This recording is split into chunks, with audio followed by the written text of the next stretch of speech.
기도하겠습니다. 하나님 아버지, 오늘 이제 제2차 직분자학교 마지막 시간에 갔습니다. 우리가 하나님의 성품을 배우고 그 성품을 따라서 이 땅에서 하나님의 형상을 회복하고 하나님의 영광과 찬송이 되는 주님의 사람들, 하나님의 사람들이 될 수 있도록 축복하여 주시옵소서. 주님을 알아갈 때마다 하나님을 아는 지식이 더 깊어지고 높아져서 정말 이 땅 가운데서 어떠한 미혹에도 흔들리지 않고 온전히 하나님을 사랑하고 하나님을 섬기고 그리고 나아가서 한 영혼들을 주의 마음으로 사랑하고 품을 수 있는 우리 모든 직분자들이 되도록 축복하여 주시옵소서. 예수님의 이름으로 기도합니다. 아멘.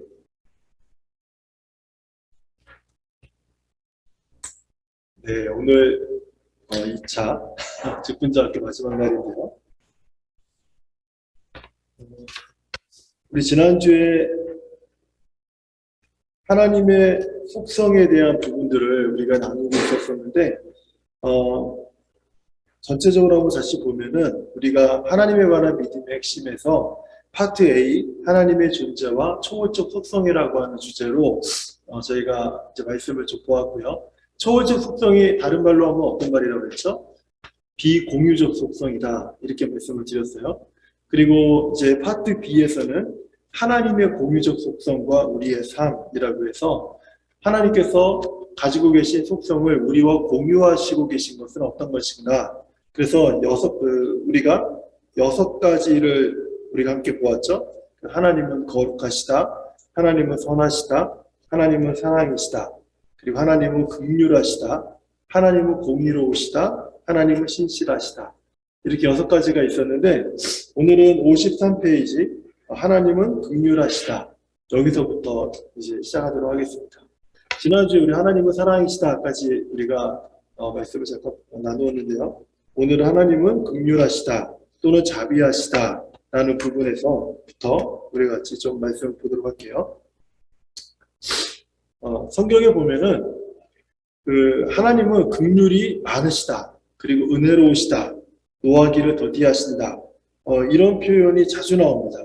그리고 또 하나님은 자비로우시다, 이런 표현이 자주 나오는데요. 한번 정의를 볼까요? 하나님은 긍휼하시다의 정의, 시작. 마음속 가장 깊은 곳으로부터 불쌍히 느끼는 애정이다. 이게 다른 데서부터 흘러나오는 마음이 아니고 우리 마음 깊은 곳에서부터 우리 안에서 흘러나오는 마음이라는 거죠. 근데 이 마음이 우리들에게도 있죠. 어떤 사람을 보면 괜히 마음이 쓰이고 또 우리 그냥 한국말로는 신경이 쓰인다, 이런 표현도 있죠. 누군가를 보면 자꾸 그냥 마음이 쓰여서 어떤 도움의 손길이라든지 아니면 내가 줄 수 있는, 또 내가 나눌 수 있는 무엇을 그 사람과 함께 나누고 싶은 그런 마음들이 우리 안에서 우리 마음 깊은 곳에서부터 자연스럽게 일어나는 그 마음들이 있습니다. 그 마음이 원래 우리 안에 있었던 마음이 아니라 하나님의 속성, 그 긍휼 또는 자비에서부터 우리에게 온 것이라는 것을 우리가 기억할 필요가 있어요. 이 긍휼은 사실은 남자보다는 여자분들이 더 많이 이 부분에 대해서 좀 공감하실 거라고 생각이 들어요. 왜냐하면 긍휼이라는 단어가 여기 정의 밑에 보면 나오죠. 여성의 태, 자궁이라는 뜻이다에서부터 왔다라고 되어 있잖아요. 그래서 어떻게 보면 남자와 여자를 구분하기보다는 남자들은 죽었다 깨어나도 경험할 수 없는 한 생명을 잉태하고 출산하는 일을 여자만 할 수 있잖아요. 그렇죠? 남자가 할 수 있는 일은 아니잖아요. 이거는 죽었다 깨어나도 못하는 일이죠. 근데 그러면서 어머니의 마음, 이 마음을 우리 아버지들이 배우기가 쉽지가 않아요. 그거는 어머니들에게만 있는 특별한 마음. 그래서 그거를 우리가 모성애다, 이렇게 표현하잖아요. 뭐 부성애 이렇게 표현하는 분도 계시긴 하지만 사실 모성애를 우리들이 따라가기는 어려워요. 우리 남성들이. 그리고 실제적으로 모성애는 자녀들이 깊이 느끼잖아요. 그렇죠? 이거는 뭐 어떻게 할 수가 없어요. 자녀들, 뭐 아들이 됐든 딸이 됐든 누구든지 간에 그 어머니에 대한 그 마음, 모성애에 대해서는 자연스럽게 끌리는 것이 있는 거죠. 그리고 우리 어머님들은 자녀들을 볼 때마다 어떤 마음이 있어요?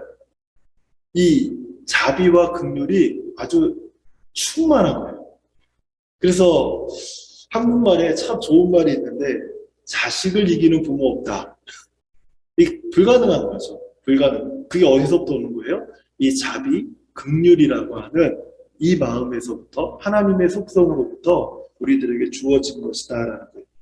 그래서 이 마음, 이 긍휼이라는 말은요, 엄밀히 얘기하면 그냥 불쌍히 여기다라는 뜻으로 단순히 이해할 수도 있는데, 이 긍휼이라는 단어가 주로 성경에서는 은혜와 자비와 그리고 오래 참음 이런 단어들과 함께 병행해서 쓰인다는 거예요. 그래서 그냥 긍휼이라고 하는 이 단어 하나만 그냥 독립적으로 잘 사용되지 않는다는 거예요.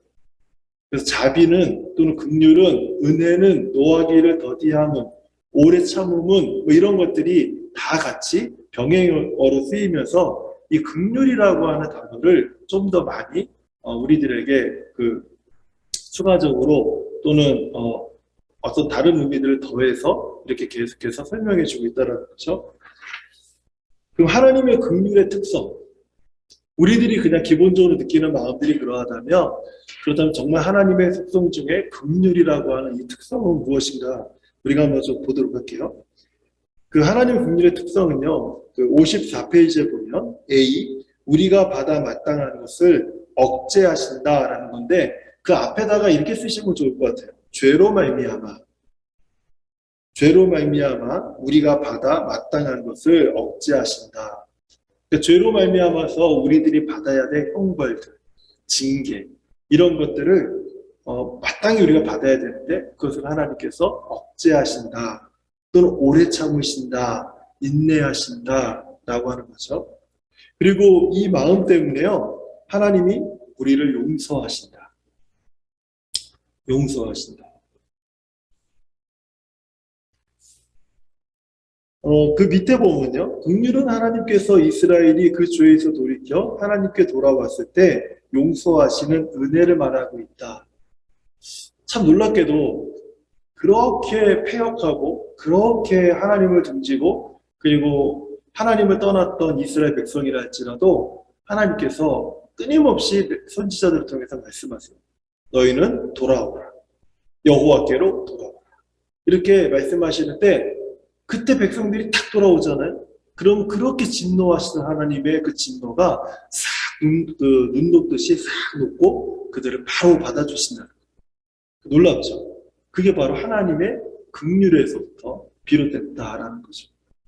그러니까 우리도 신앙생활 하다 보면 어떤 죄책감이나 어떤 정죄, 뭐 불편한 마음들 이런 마음 때문에 우리가 예배하는 장소를 떠나거나 기도하는 자리를 이제 떠나거나 성경을 펼쳐놨던 성경을 다 덮어버리고 이제 이전에 한 번도 신앙생활 안 해본 사람처럼 신앙생활 삶을 살아가려고 하는 노력을 하실 때가 있어요. 가끔씩 자주 있으면 안 되는데 근데 그럴 때라도 언제든지 우리가 하나님 앞에 돌아왔을 때 하나님은 네가 언제 그랬냐는 듯이 전혀 그것을 기억하지 않으시고 우리를 받아주시고 사랑해 주시고 또 함께 하시는 그 은혜를 우리에게 나눠주신다는 거예요. 그게 어디서부터 오는 마음이라고요? 긍휼에서부터 오는 마음이다라는 거예요. 그래서 이 하나님의 속성을 모르면 자꾸 인간적으로 신앙생활 하려고 해요. 내가 이렇게 연약해 하니까 내가 이렇게 부족하니까 내가 무슨 면목으로 예배를 드리겠어. 내가 어떻게 교회를 가겠어. 내가 어떻게 하나님을 또 섬긴다 하겠어. 어디 가도 내가 무슨 직분자라고 말을 하겠어. 이렇게 말하는 게 마치 겸손처럼 들릴 수도 있어요. 그래서 자기 위로로 나를 위로하려고 하는 말처럼 스스로가 위로하려고 하는 말처럼 우리가 사용하기도 하지만은 그 별로 그렇게 좋은 거 아닙니다. 그게 그렇게 좋은 말이 아니에요. 좋은 태도도 아니고 그것은 하나님의 긍휼을 우리가 무시하는 태도예요. 만약에 우리 자녀들이 우리 어머니들을 아버지를 그렇게 대한다고 생각해 보세요. 내가 어떻게 그 엄마를 별 면목이 있겠어 이런 짓 해놓고 그러고 나서 평생 동안 안 본다고 생각을 해보세요. 아니면 몇 년 동안 안 본다고 생각해 보세요. 그 일 때문에 그 어머니나 아버지의 마음이 속타겠어요. 보지 않는 아들의 모습, 딸의 모습을 보면서 더 속이 타겠어요. 후자죠. 그렇죠? 그러니까 우리는 부모의 그 긍휼히 여기는 마음을 이해 못하면 더 부모를 업신여기거나 그리고 공경하지 못하는 태도를 갖게 되는 것처럼 우리가 하나님 앞에 쉽게 돌아오지 못하는 그 어떤 마음을 갖는다라는 것은 하나님의 속성, 긍휼을 우리가 이해하지 못하거나 무시하거나 업신여기는 그런 태도로 우리가 살아가게 된다라는 거예요. 그 긍휼이라는 것을 기억하는 것은 굉장히 중요합니다. 그리고 이제 세 번째 보면 우리의 연약함과 한계와 죄를 이해하시며 우리를 돌보신다. 이게 무슨 말이에요? 다 아세요. 그리고 나를 이해하세요. 그럴 거라고 다 이해해 주세요. 이게 바로 하나님의 긍휼이에요. 아무리 내가 못된 짓을 하고 아무리 내가 이제는 안 돼. 이젠 더 이상 내가 교회에 돌아갈 수가 없어. 이제 나는 신앙생활 할 수 없어. 이런 생각이 내 안에 자리 잡고 있다 할지라도 하나님은 내가 왜 그러는지를 다 이해하신다. 다 공감하신다. 왜냐하면 우리가 얼마나 연약한 존재인지를 누구보다도 하나님이 잘 알고 계시기 때문입니다. 그래서 이 하나님의 긍휼의 이 속성을 우리가 이해한다면 그렇다면 제일 잘하는 신앙생활이 뭔지 아세요? 이것을 이해하시는 분들이 제일 잘 할 수 있는 신앙생활? 주님 아시죠? 또 실패했고 또 넘어졌어요. 하지만 제가 또 나왔어요. 이렇게 뻔뻔하게 하나님 앞에 반복적으로 나아오는 것, 이게 굉장히 잘하는 신앙생활이에요. 근데 우리는 뻔뻔함이라는 단어를 쓰면서 어떻게 그럴 수 있어요? 체면이 있죠. 뻔뻔하게, 나 부끄러워서 이런 표현을 쓰면서 우리는 하나님 앞에 돌아오기를 꺼려한다. 근데 그것은 좋은 신앙생활이 아니에요. 신앙생활의 좋은 태도도 아니에요. 뻔뻔하게 회개하고 뻔뻔하게 언제 그랬냐는 듯이 나와서 예배하는 그것이 신앙생활에 있어서 굉장히 중요한 거예요. 제가 어떻게 뻔뻔하게 그렇게 말씀할 수 있어요? 이렇게 말씀하실 분도 계시지만 만약에 그렇게 생각하시는 분들이 있으면 그분들은 절대로 바른 신앙생활 못하세요. 왜냐하면 내가 완전하다라고 생각해요. 내가 얼마나 연약한 존재인지를 깨닫게 된다면 하나님이 우리에게 주신 아주 소중한 마음이 하나 있는데 그게 뭐라고요? 뻔뻔함. 그 뻔뻔함으로 하나님을 섬기는 그리고 뻔뻔하지 못해서 하나님을 떠나는 것 그것은 결국 불신앙으로 치닫게 됩니다. 그렇지만 뻔뻔함으로 하나님을 섬기는 것 그것은 순종함으로 하나님을 섬기게 되어진다. 그리고 뻔뻔하게 이렇게 하나님 앞에 나온 사람들은 하나님의 긍휼을 의지해서 나온 사람들은 하나님의 성령이 우리 안에서 기도하게 하세요. 기도하게 하세요. 한번 히브리서 4장 16절 말씀 같이 한번 읽어볼까요? 그러므로 우리는 긍휼하심을 받고 때를 따라 돕는 은혜를 얻기 위하여 은혜의 보좌 앞에 담대히 나아갈 것입니다. 이 긍휼이 없으면 하나님의 긍휼하심이 없으면 사실 우리가 하나님 앞에 나아갈 수 없다는 거예요. 오늘도 우리 이 시간에 우리가 하나님 앞에 나아올 수 있는 이유는 하나님의 긍휼하심이 우리 삶에 넘쳤기 때문입니다. 내가 그것을 느끼던 못 느끼던 인정하던 인정하지 않던 그것은 중요하지 않아요.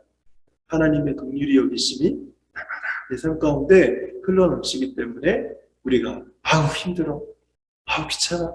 그런데도 발걸음이 하나님의 교회로 나오고 그리고 예배하는 자리로 기도하는 자리로 성경을 펼치는 자리로 나아가게 하는 것은 내 힘으로 되는 게 아니에요. 그것은 하나님의 긍휼히 여기심이 내 안에 흘러넘치기 때문에 제가 한동안 무엇을 봤다, 무엇을 들었다, 이렇게 얘기하는 사람들은, 바르게 하나님을 섬길 수 없다, 이렇게 말씀을 드린 적이 있어요, 설교 시간에. 근데 그게 누구를 얘기하는 거였냐면, 제 얘기예요, 지금. 제가 한 10여 년 동안에 많이 들었어요. 많이 봤어요. 저는 누가 무슨 얘기를 하면 뭐 비슷한 그런 체험과 그런 능력들을 제가 경험했기 때문에 그냥 딱 들으면 저 사람이 무슨 말 하는지를 알아요. 환상에 관한 이야기라 저도 환상을 봤기 때문에 기도하는 중에 막 하늘이 열리고 막 하는 걸 다 봤기 때문에 아, 그게 무슨 말 하는지 알아요. 기도하면서 뭐 방어뿐만 아니라 사람의 마음을 헤아리는 은사도 받고 막 다 뭐 별의별 것들 막 다 진짜 많이 경험을 했어요. 그런데 그게 제 말투를 바꾸지 못하고요. 하나님 앞에서 제 태도를 바꾸지 못하더라고요. 그 모든 것들이. 그리고 그것이 오래 가지 않아요. 그 모든 시간들이 다 지난 다음에 제 경험으로 제 기억은 한 10년 정도 그것이 유지됐거든요. 10년 정도. 그런데 그것이 다 지난 다음에 제가 큰 연약함에 빠지게 됐는데 그때 제가 그 이제 느낀 게 한 가지가 있어요. 그때는 제가 그런 성경 설교할 때 그런 말씀 드린 적이 있어요. 성경을 보면 막 글자들이 또 막 떠올라가지고 막 조합을 이룬다고. 그러면서 막 말씀 해석이 되고 제가 그런 말씀 드린 적이 몇 번 있을 거예요. 그게 그냥 소리가 아니고 진짜예요. 그런데 그런 시간들이 다 지난 다음에 말씀을 보니까 말씀이 도통 이해가 안 되고 그 당시에는 성경 단어 하나가 어디에 있는지 성경 탁탁 피면 다 펴지고 다 찾았는데 이젠 잘 안 돼요, 그게. 그러면서 제가 느끼는 게 뭐냐면 제가 고백하는 게 뭐냐면 아, 그게 은혜였구나. 내가 잘나서 그런 것을 경험했던 게 아니라 내가 기도를 많이 해서 그것을 경험했던 게 아니라 그냥 하나님께서 내게 그런 주셨던 은혜였구나. 그걸 내가 너무 교만하게 생각했구나. 그런 마음이 있을 때 자꾸 제 안에 일어났던 마음이 뭐냐면 누군가를 판단하고 정죄하는 거야. 너 왜 기도 안 해? 너 왜 성경을 읽지 않아? 너 예배 드리는 태도가 그게 뭐야? 이러면서 제 주변 사람들을 자꾸 판단하고 정죄하는 거야. 근데 하나님이 제게 그런 마음을, 그런 은사들, 그런 경험을 제게 주셨고, 그런 능력을 주신 이유는 누구를 정죄하라고 하나님 주셨던 것이 아니었던 거예요. 그것을 덕을 세우고, 공동체에 유익이 되게 하고, 섬기도록 주셨던 마음이고, 주셨던 은사였는데도 불구하고, 자꾸 그게 나는 그러려고 그랬던 것이 아닌데, 결과적으로 보면 자꾸 정죄하고, 사람을 판단하고, 사람을 나무래고, 나보다 못한 어떤 경건 생활하는 사람을 책망하고, 그리고 그렇게 하나님 섬기는 게 아니라고 자꾸 그렇게 얘기하면서 알게 모르게 나도 모르는 영적 우월감에 빠져 있었던 제 자신을 제가 나중에 발견하게 된 거예요. 그래서 제가 지금은 그런 소리 안 하죠. 왜냐하면 그것이 내 능력이 아니라는 것을 알기 때문에. 우리가 하나님의 긍휼을 경험하고 하나님의 긍휼을 깊이 이해하게 되면 제일 먼저 알게 되는 게 무엇이냐면 내가 누구인지를 알죠. 내가 어떤 사람인지, 내가 얼마나 연약하고 얼마나 못된 놈이고 그리고 얼마나 나쁜 습관을 가지고 있고 사람들 앞에서 얼마나 교만한 사람인지. 그런데 그 하나님의 자비 때문에 하나님의 긍휼 때문에 내가 오늘도 하나님의 은혜의 보좌 앞에 이렇게 나왔습니다. 그러면서 배운 게 낮아짐.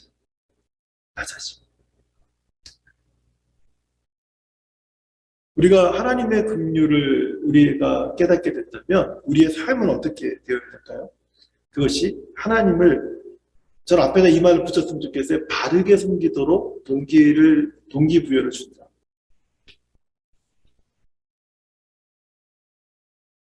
하나님을 섬기도록 근데 어떻게 섬겨요? 바르게 섬기도록. 오늘날 하나님을 섬기는 사람들이 얼마나 많습니까? 근데 그 사람들이 얼마나 우리들에게 많은 상처를 주고 우리를 얼마나 많이 헷갈리게 합니까? 그러니까 그냥 하나님을 섬긴다가 아니라 하나님을 바르게 섬기도록 동기부여를 준다.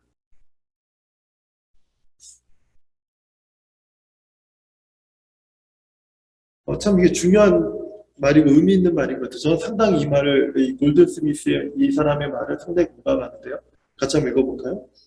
긍휼히 여기시는 하나님의 사랑을 깨닫고 비로소 나는 사람들을 긍휼히 여기게 되었다.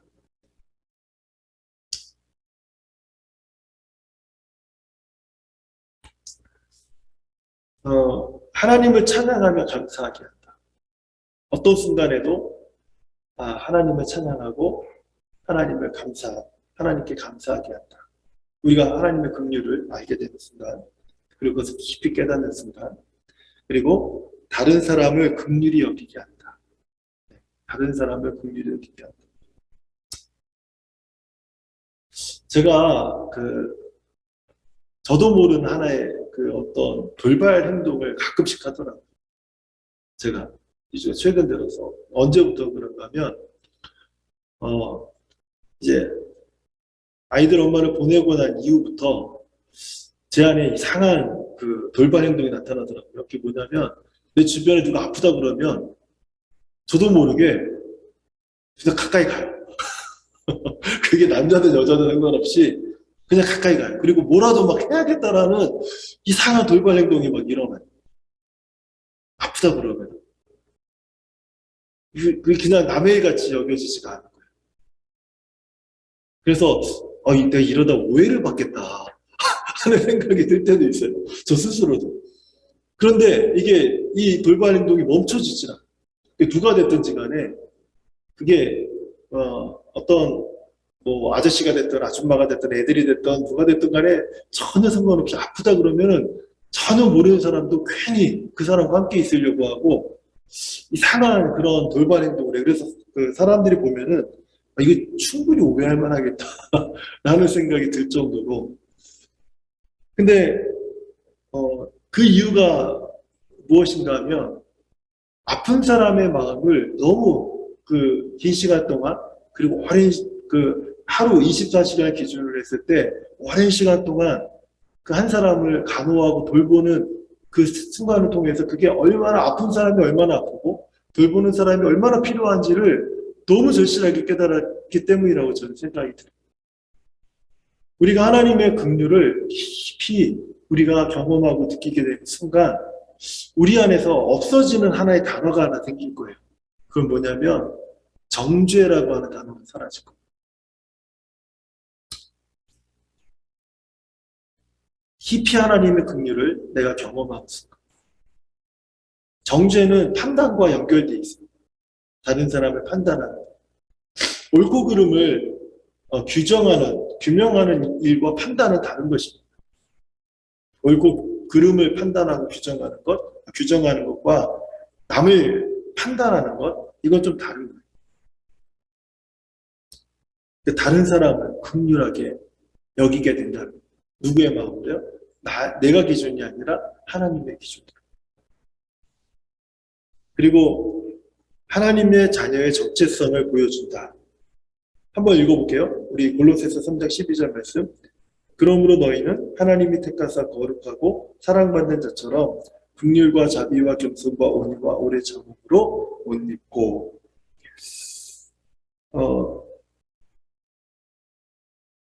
내가 어떤 사랑과 어떤 용서를 받고 있는지를 우리가 알게 된다면, 그렇다면 내가 누구인지를 아는 거죠.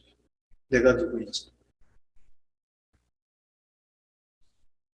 그리고 마지막으로 이제 선교의 동기를 부여한다. 한 영혼을 소중하게 여기고 한 영혼을 불쌍히 여기는 그 마음이 우리 안에 가득하게 됐을 때, 그때 우리는 다른 컬처, 다른 언어를 대하거는 또 우리와 다른 피부 색깔을 가진 그 사람들에 대해서도 우리가 긍휼히 여기는 마음, 사랑이 여기는 마음을 갖게 된다는 거죠.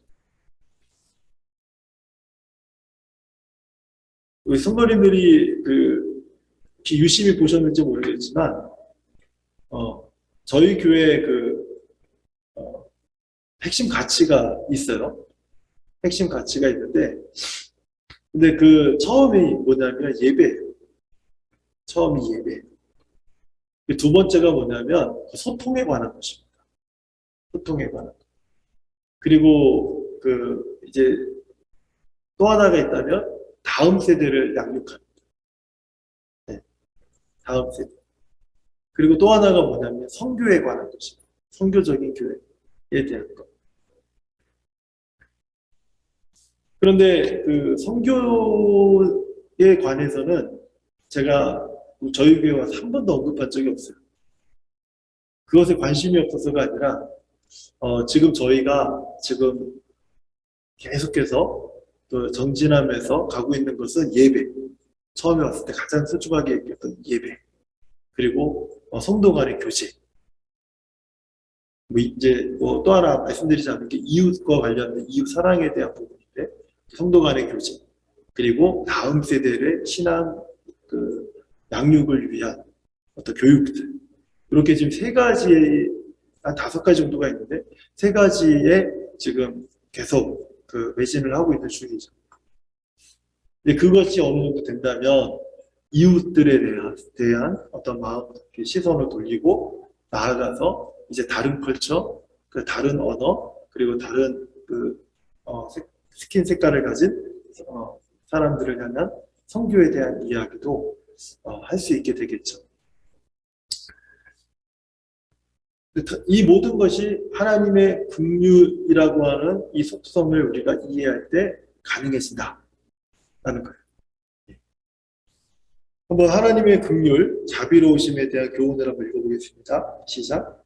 심판받게 받을 자격이 없는 우리에게 베풀어진 용서와 사랑에 대한 참다운 반응은 아무것도 받을 자격이 없는 사람에게 긍휼을 보는 것이다. 네, 긍휼은 자격이 없는 자가 받는 것이 긍휼이에요. 우리가 하나님의 긍휼의 풍성함을 경험한다면, 자격 없는 내가 그것을 경험한다면 다른 사람들에 대한 그 마음이 좀 바뀌게 된다는 거예요. 제가 잊지 못하는 사건이 하나 있는데 여러모로 기도하고 도와줬던 한 젊은 부부 가정이 있었어요. 근데 너무 어려웠어요. 이런저런 이유로.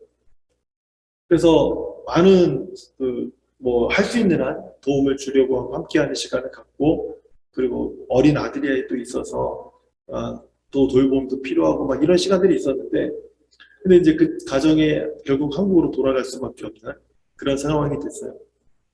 근데 이제 차를 파는 과정에 있어서 그 친구가 그러더라고요. 어떤 그 사람이 자기 차를 사려고 하는데 너무 싸게 사려고 자꾸 딜을 하더라고요. 그 괘씸해서 안 팔았다. 뭐 이런 이야기를 하더라고요. 제가 그 말을 듣는가 마음이 안 좋은. 왜 안 좋으냐면 뭐 받아봤자 뭐 몇백 불 아니면 뭐 1,000불 뭐 아니면 2,000불 좀 더 받겠죠. 그런데 그 사람이 여기 와서 많은 사람들에게 받았던 그 도움은 그거 10배, 수십 배 이상의 도움을 받았거든요. 근데 자기가 가진 것을 다른 사람에게 나누고 그것을 할 때 너무 인색하다. 너무 인색하다. 너무 그 상황이 어렵고 힘들어서 그런 것을 알겠지만은 하지만 너무 인색하다. 그때 그 이야기를 듣고 나서 참 마음이 안 좋았어요. 우리가 하나님의 긍휼을 깊이 경험하면 그 순간 우리는 다른 사람에게 그 하나님의 긍휼이 흘러갈 수 있는 말과 행동과 섬김이 자연스럽게 나오게 됩니다. 그런데 내가 그것을 하지 못한다는 것은 나는 받을 자격이 있지만 저 사람은 그 받을 자격이 없다라고 하는 전제가 세워지게 됩니다. 그래서 우리가 하나님의 긍휼을 깊이 경험하는 것, 굉장히 참 중요합니다. 이 부분. 이제 5번째로 하나님의 속성, 5번째, 하나님은 공의로우시다라는 거예요. 여기에 신명기 32장 4절 말씀을 한번 읽어볼게요. 그는 반석이시니 그가 하신 일이 완전하고 그의 모든 길이 정의롭고 진실하고 거짓이 없으신 하나님이시니 공의로우시고 바르시도다. 이 공의라고 하는 것은 똑바르다는 말이죠. 하나님은 옳고 항상 옳은 일을 하신다. 하나님에게는 조금도 굽은 모습이 없고 굽은 일을 결코 하지 않으신다. 그러니까 하나님은 어떤 분이세요? 항상 옳으신 분이다. 그래서 제가 지난 주에도 이런 말씀을 드렸잖아요. 우리가 답답한 상황이 됐을 때 이 상황, 이 순간에 대해서 우리가 이런 고백을 하는 것이 필요해요. 이 상황에도 하나님은 선하시다. 이 상황에도 하나님은 옳으시다. 이 고백을 하게 되면 그러면 여러 가지 많은 잡다한 생각들을 지울 수 있는 그런 어떤 방향들, 그런 것들을 우리가 찾게 됩니다. 네. 잡다한 것들이 사라지니까 말씀이 가리키는 방향을 보게 되는 것이죠. 근데 왜 하나님 이 상황이 내게 주어졌습니까? 라고 질문하는 순간 온갖 잡다한 생각들이 나를 덮기 때문에 성경이 가르치는 그 방향을 찾지를 못해요. 근데 그것을 지울 수 있는 방법이 있다면 딱 이거예요. 그럼에도 불구하고 이 상황은 항상 이 상황에서도 하나님은 항상 오르시다. 이 상황은 내게 불행하게도 주어졌지만 이 상황 속에서 하나님은 선하시다. 내가 이 상황 속에서 하나님의 말씀에 순종해야 될 것은 무엇인가? 이 세 가지 질문을, 이 세 가지 고백을 하게 되잖아요. 그러면 우리는 하나님의 뜻을 찾기가 참 쉬워집니다. 10시간 한 3일 금식하고 기도해서 찾는 것보다 굉장히 빨리 찾을 수가 있어요. 하나님은 항상 오르시다. 그게 이제 하나님의 공의에 대한 부분이죠. 제가 이 고백을 아이들 엄마가 1년 동안 병원에 누워있고 장례를 치는 모든 과정 속에서 거의 날마다 했던 고백이에요. 그러니까 얼마큼 힘든 상황에서 우리가 이 고백을 할 수 있는지 아시겠죠? 이 순간에도 하나님은 오르십니다. 이 순간에도 하나님은 선하십니다. 지금 이 순간에 내가 무엇에 순종하길 하나님 기뻐하십니까?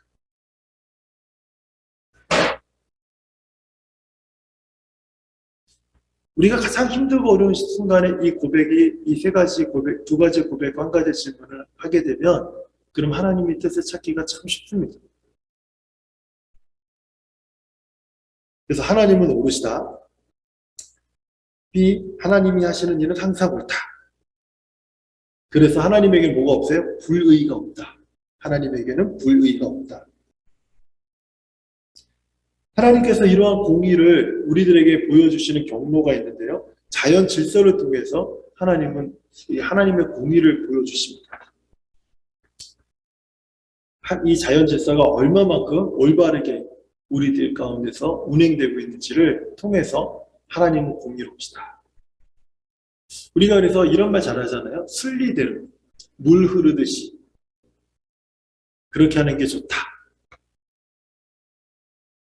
우리는 끊임없이 물을 역류하는 것 이런 거 상당히 좋아해요. 무리한 힘을 가해서라도 무리한 행동을 해서라도 그렇게 하는 것을 우리는 좋아합니다. 그것이 내 삶의 도전이라고 생각하시는 분들이 있는지 모르겠어요. 그렇지만은 많은 어른들이 하는 얘기가 그래도 물 흐르듯이 가는 것이 좋다. 순리대로 하는 것이 좋다. 이렇게 하는 이유가 뭐냐면 그게 하나의 자연의 섭리 속에 드러난 하나님의 공의, 옳은 방법이기 때문에. 그리고 하나님은 재판관으로서 보여주시죠. 네. 하나님께서 이 땅을 판단하시고 심판하시는 재판관으로서. 그리고 하나님의 공의가 가장 완벽하게 드러난 곳은 십자가입니다. 십자가. 죄인에 대한 하나님의 공의는요, 십자가에서 완전하게 충족이 되었어요. 하나님의 공의. 십자가는 하나님의 사랑이지만 하나님의 공의를 완벽하게 보여주는 사건, 상징이라는 거예요.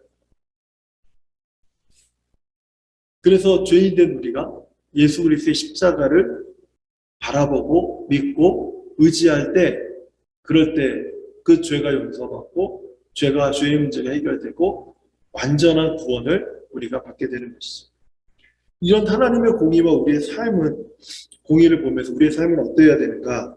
우리는 옳은 일을 해야 된다.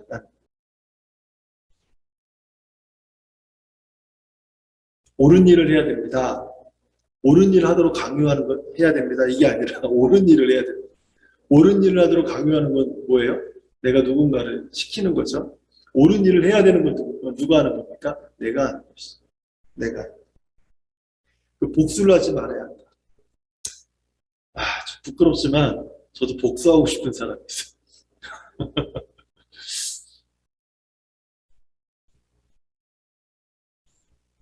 근데 하나님은 이것을 우리들에게 원하지 않으세요. 같이 한번 읽어볼게요. 내 사랑하는 자들아 너희가 친히 원수를 갚지 말고 하나님의 진노하심에 맡기라. 기록되었으되 원수 갚는 것이 내게 있으니 내가 갚으리라고 주께서 말씀하시니라. 원수를 갚지 말라라고 하셨는데 그러니까 보복하는 것, 복수하는 것을 하지 않는 것, 뭐 말은 쉽지만 우리 삶에서 쉽게 이것을 이 말씀을 순종하기 어렵죠. 또 한 가지가 있어요. 누군가를 내가 용서하려고 하는. 그러니까 우리 과거에 아주 오래됐는데요. 밀양이라고 하는 영화 속에서 전도연이 출연했던 영화죠. 그런데 아들 죽였나요? 기억이 안 나요. 너무 오래돼서. 근데 그 살인범이 감옥에서 예수 믿고 이제 구원받고 변화됐죠. 그러고 나서 이제 이 엄마도 열심히 신앙생활하다가 은혜 받아서 내가 그 사람을 용서하리라. 내가 가서 용서하겠다고 말해주리라.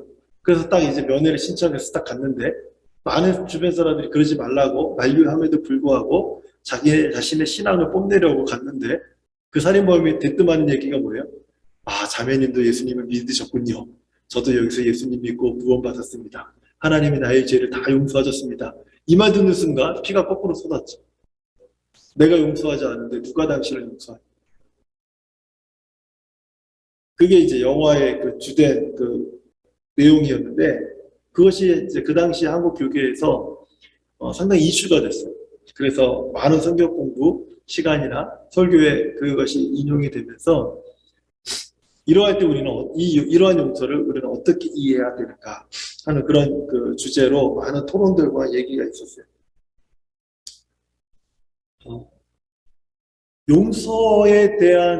용서를 해야 되는 대상은 항상 우리 주변에 있을 수 있지만 이 용서에 대한 주권과 주체는 내가 아니다. 그게 나인 순간 우리는 용서하지 못해요. 저도 그렇고 여러분들도 마찬가지입니다. 내가 어떻게 용서받았는지를 기억하면 그 사람을 용서하고 말고에 대한 문제가 아니라 내가 누군가를 용서할 자격이 없다는 것을 알죠. 내가 누군가를 용서할 자격이 없다. 근데 이게 참 어려워요. 참 어려운 문제예요. 아마 나이가 들면서 이 부분이 가장 인생에서 어려운 부분이 아닐까 하는 생각이 들기도 해요. 그런데 이 부분을 우리가 하나님의 공의를 이해하게 되는 순간 제일 먼저 우리가 깨닫게 되는 게 뭐냐면 나는 용서받은 자라. 내가 용서하는 자가 아니라 내가 용서받은 자라. 이게 전제가 되지 않으면 막 복수하고 싶어요. 그 사람이 막 인생에서 망가진 걸 보고 막 통쾌해하는 마음을 갖고 싶어요. 막 제게도 있어서 어떨 때 진짜 제가 부끄럽지만 기도하면서 하나님 저딴 인간들을 저렇게 둬서는 안 됩니다. 이러면서 제가 기도한 적도 있었는데 목사가 그렇게 기도하면 안 되는데. 네. 근데 얼마나 화가 났으면 막 제가 그렇게 기도했겠어요. 그리고 저런 사람들에게 하나님 저를 이렇게 제가 부당한 대우와 인격 모독과 이런 것을 받아야 됩니까? 막 이러면서 저들의 인생을 그냥 두시겠습니까? 막 이러면서 막 기도했던 적이 있어요. 성경이 말씀하시는 바는 우리는 용서받은 자, 하나님의 공의를 이해하거든요. 나는 용서받은 자이다 라는 것이죠. 이것이 우리를 원수를 갚지 않고 그리고 용서하고 하는 자리로 우리를 자꾸 돌아가게 만듭니다. 그 마음을 우리 마음속에서 지울 수는 없지만 그렇지만 그 성경의 자리로 돌아가게 자꾸 우리를 각성시킨다는 거죠. 그 부당한 대우를 받거나 부당하게 생각될 때 하나님의 공의와 심판을 생각합니다. 부당한 대우를 받으면 안 되죠. 일할 때든지 무엇을 하든지 부당한 대우를 받으면 화가 나죠. 그렇지만 그 부당한 대우를 받게 됐을 때 우리는 그 부당함을 바로잡을 수는 있겠죠. 그렇지만 그 부당함에 어떤 대항하고 그리고 그것을 바로잡기 위해서 누군가를 공격하고 누군가를 막 파멸시키고 누군가를 쫓아내고 하는 그런 행동은 그것은 우리의 몫이 아니라 그래서 우리의 몫이 아니다. 그리고 그 의로우신 하나님은 우리가 하나님께 한 일과 모든 섬김을 기억하신다. 그러니까 우리가 하나님의 공의를 생각할 때 가장 우리 안에서 먼저 우선적으로 생각해야 될 것은 그 일은 하나님께 맡기고 나는 하나님의 공의를 따라서 산다. 나는 다른 사람을 하나님의 공의를 따라 살게 한다가 아니라 부당하고 그리고 그 불의한 모든 행동들을 보면서 우리는 너무 힘들고 안타깝지만은 그것은 하나님의 주권에 맡기고 나는 하나님의 공의를 따라 산다. 라는 거예요. 그래서 이 하나님의 공의는 나에게 적용되는 것이지 다른 사람에게 억지로 적용해서는 안 된다.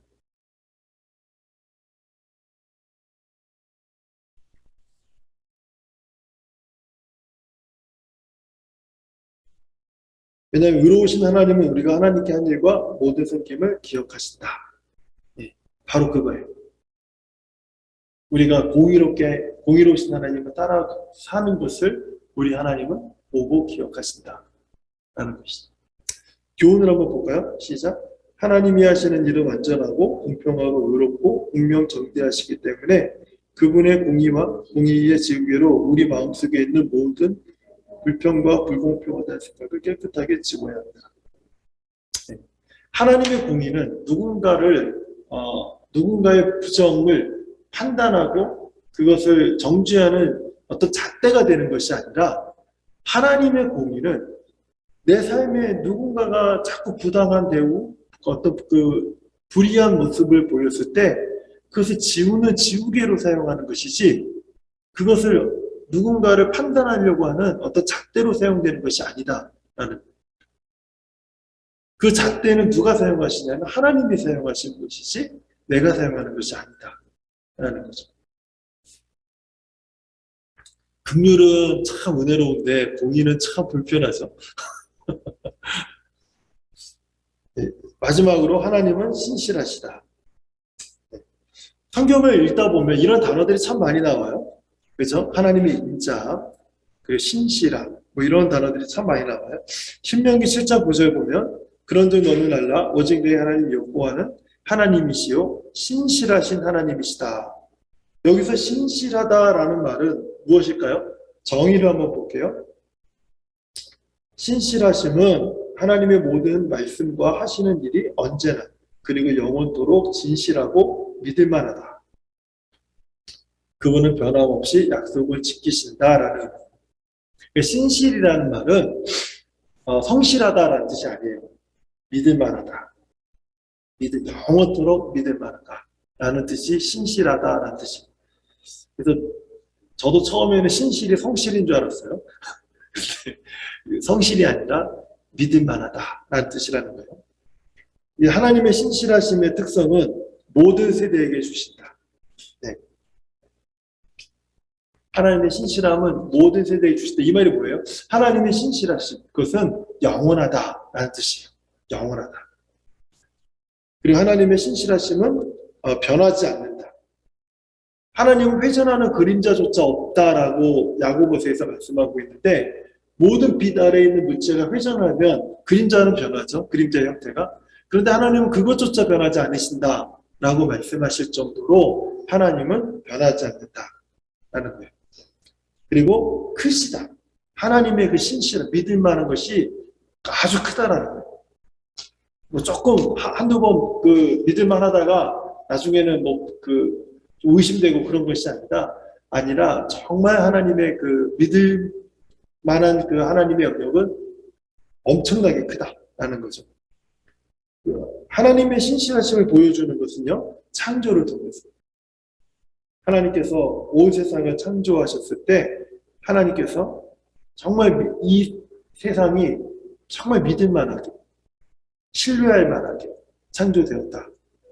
그리고 하나님의 계명을 통해서 모든 하나님의 말씀은 신실하다, 믿을 만하다.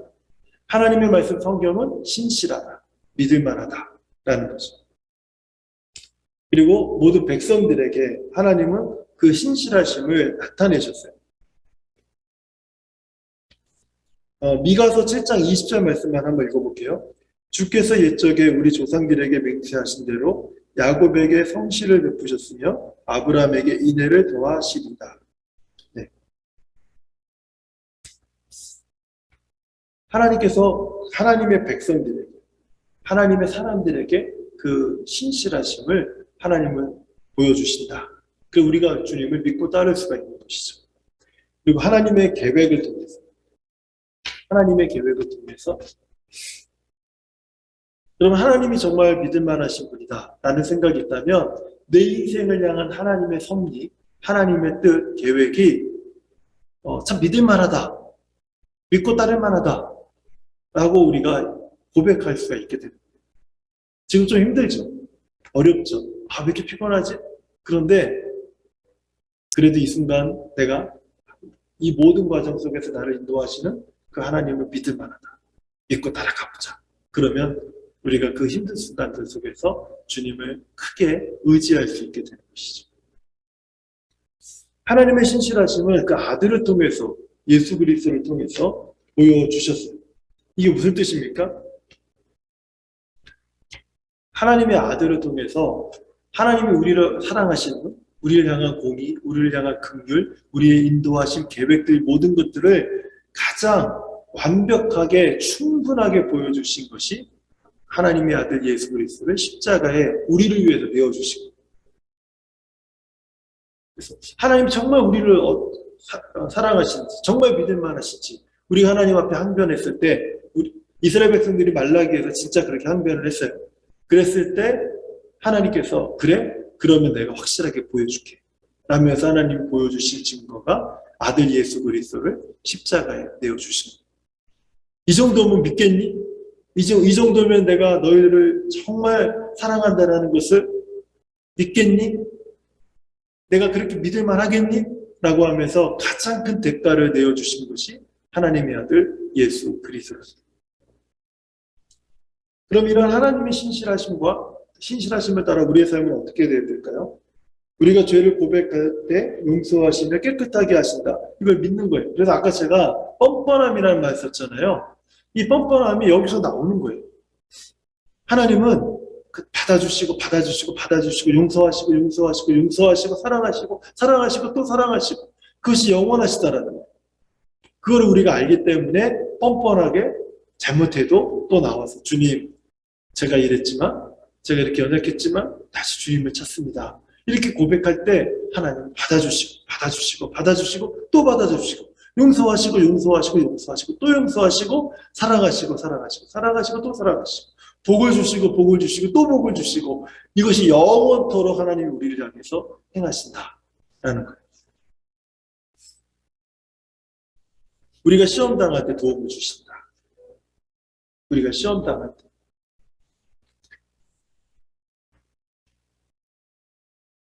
저는 그 한 번도 하나님이 제 인생에 복을 주신 적이 없었던 것 같아요. 제가 그동안 쭉 신앙생활 해오면서 누군가를 섬기려고 노력을 하고 누군가를 도와주려고 했다가 그 사람들한테 오해도 받고 막 별의별 그런 어떤 좋지 못한 그런 공격도 받은 적도 상당히 많지만 오히려 저는 그 순간들마다 하나님이 제게 어떤 어려움들, 제가 어려운 순간에 있을 때 하나님의 공급하심을 크게 제가 아주 두드러지게 경험한 적은 없었던 것 같아요.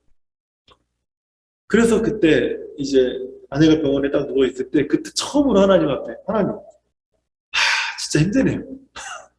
진짜 힘드네요. 그리고 후회가 되네요. 저는 그래도 하나님이 말씀하신 대로 살아보려고 그렇게 애를 썼고 누군가 그렇게 도와주려고 티내지 않고 그렇게 내가 정말 꼴보기 싫은 사람인데도 그를 위해서 좋은 말을 해주고 그리고 그 사람을 위해서 배려하고 그리고 형편이 나아지도록 돕도록 그 관계자들에게 그렇게 애쓰면서도 애쓰고 도와주면서도 욕먹고 막 그랬었는데 근데 이게 뭡니까? 막 이런 적이 있었는데 근데 그때 제가 정말 죽을 것 같은 그 순간에 하나님의 공급하심이 막 넘치도록 끓이기 시작하는데 그때 알았어요. 그때 그 전에는 그냥 살만했던 거였어요. 그때는 살만했던 거였어요. 근데 살만하지 못하고 죽을 것 같으니까 하나님께서 도움을 주시는데 공급함을 베푸시는데 동서남북에서 막 그 베푸시기 시작하시는데 그 상당히 놀랄 정도. 제가 생각한 것보다 상상 이상 정말 어마어마한 것들을 하나님께서 그 공급하시고 도우시고 그 부분에서 어려움을 겪지 않도록 그런 도움들을 받게 하셨어요. 그래서 그 시간이 지난 이후부터 더 제 안에 확고하게 생긴 것은 무엇이냐면 하나님은 신실하시다. 하나님은 믿을만하시다. 라는 것을 제가 그 시기를 지나면서 깊이 깨달으면서 그러면서 제 안에 그 믿음이 새로워지기 시작했어요. 구체적인 얘기를 드리고 싶은데 이게 참 드리기가 참 애매해요. 그래서 제가 말씀을 좀 잘 못 드리겠어요. 그리고 하나님은 우리를 악한 자에게서 보호하신다. 보호하신다. 그리고 우리 주님 예수 그리스도와 교제하게 하신다.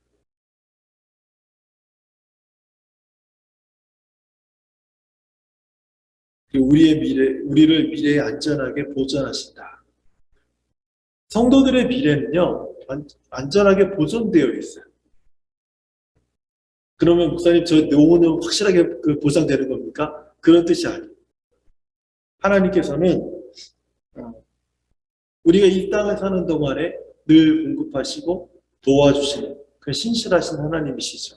하지만 짧은 이 땅의 삶뿐만 아니라 영원한 삶 속에 하나님은 확실한 그 구원의 보장을 우리들에게 약속하셨어요. 그렇기 때문에 우리 성도들의 미래는 확실하게 보존되어 있다라는 것을 성경이 말씀하는 것이죠. 그래서 우리는 그분의 성실하심, 신실하심을 감사하며 찬양해야 된다.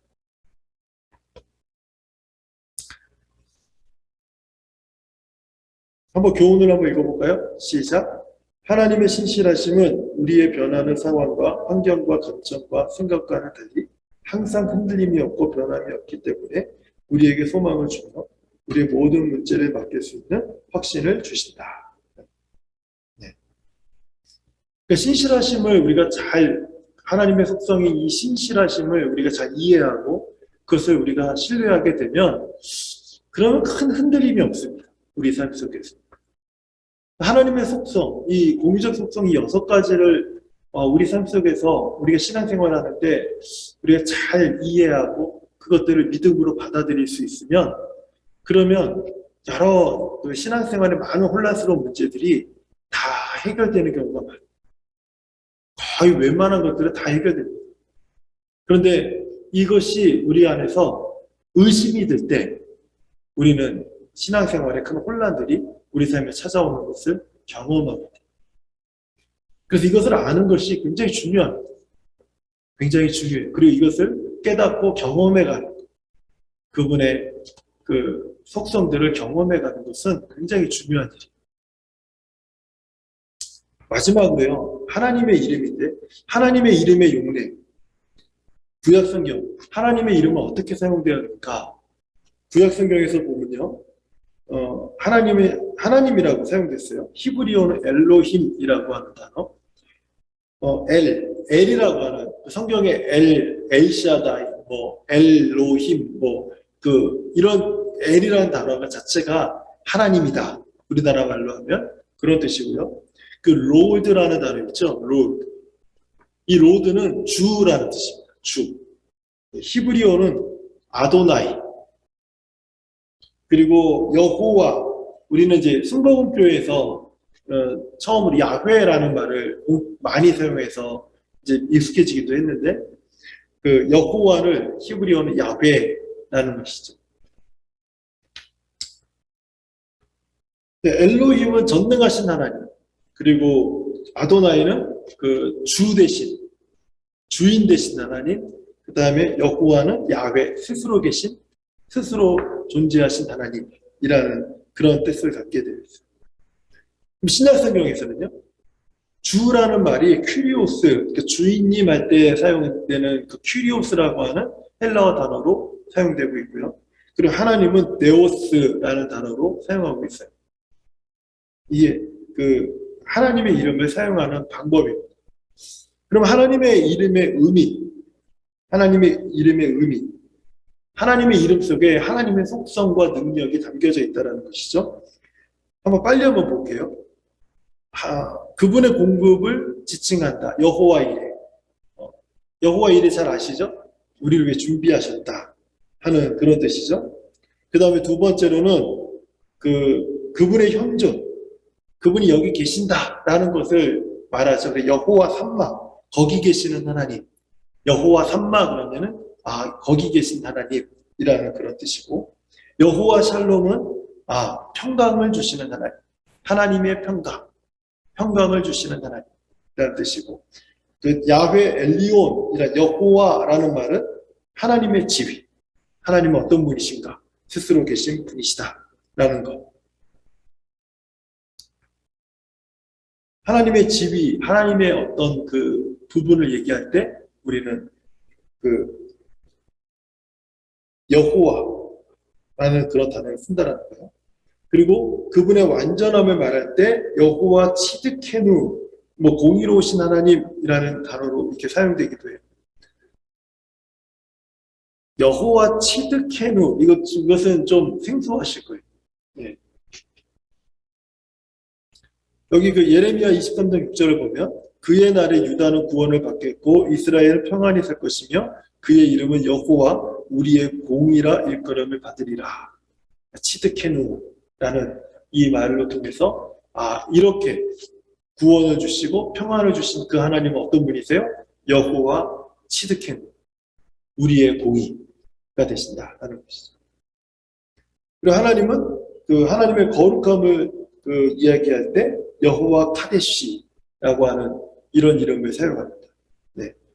그래서 거룩하라, 너희는 거룩하라, 이는 나 여호와 너희 하나님이 카데시함이라, 거룩합니다 라면서 그 하나님의 이름을 사용하죠. 그리고 그 하나님의 능력을 사용할 때 엘샤다이, 저희가 중고등학교 때 엘샤다이 이런 찬양을 많이 불렀어요. 그때 전능하신 하나님이시다 라는. 그리고 여호와 체바오트, 만군의 여호와께서 우리와 함께 하시도록 할 때 체바오트라는 그런 말을 쓰는 거죠. 그럼 이런 하나님의 이름이 우리의 삶과 어떻게 연관이 되는가? 우리가 하나님의 이름을 우리는 알면서 그분을 공경해야 된다라는 거예요. 그리고 그분의 이름을 불러가면서 찬양해야 된다. 기도할 때도 하나님, 지금까지 여기까지 나를 인도해 주신 여호와 이레 하나님을 찬양합니다. 이렇게 우리가 그 이름을 불러가면서 찬양할 수 있죠. 그리고 그 이름에 합당한 영광을 돌려야 돼요. 그리고 하나님의 이름을 들으면서 우리 그분의 이름을 신뢰해야 된다. 시편 33편 21절을 보면 우리 마음이 그를 즐거워하며 우리가 그의 성호를 의지하였기 때문이다.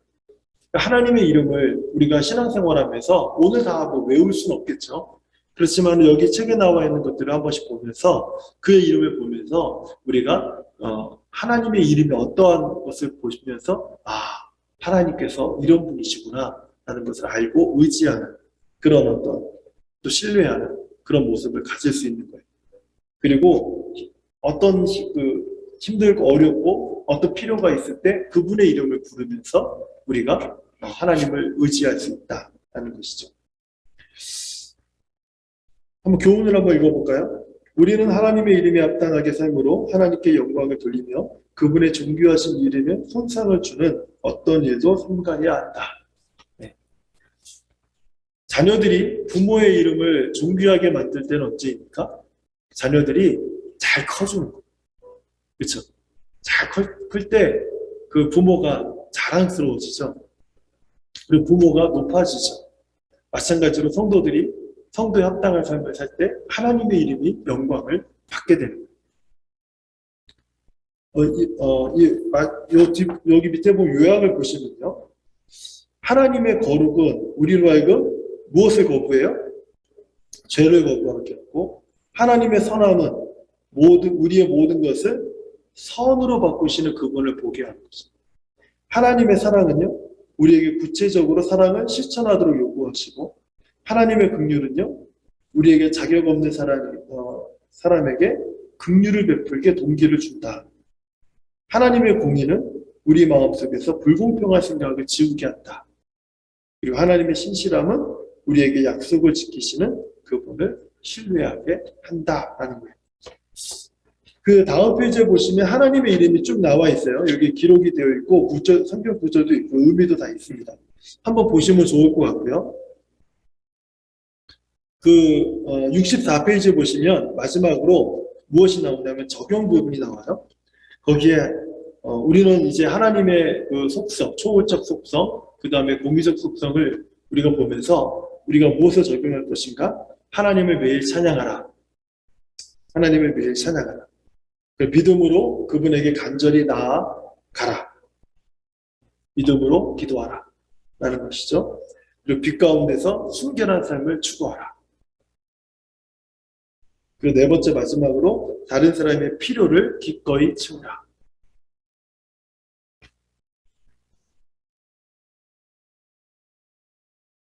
앞에서 이미 다 언급했던 부분들이기 때문에 굳이 더 설명을 안 드려도 될 것 같습니다.